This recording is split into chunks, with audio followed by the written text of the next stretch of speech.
মামুন জায়গা মতো হয়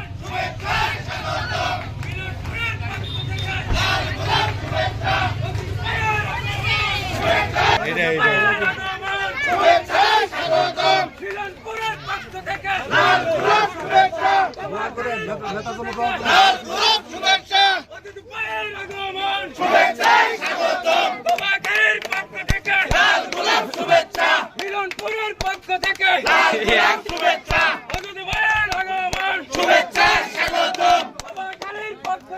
লাল গোলাপ শুভেচ্ছা মিলনপুরের পক্ষ থেকে লাল গোলাপ শুভেচ্ছা অজিত ভাইয়ের আগমন শুভেচ্ছা স্বাগতম বাবাকারীর পক্ষ থেকে লাল গোলাপ শুভেচ্ছা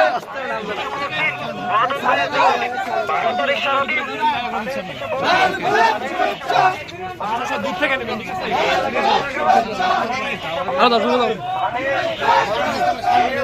বলো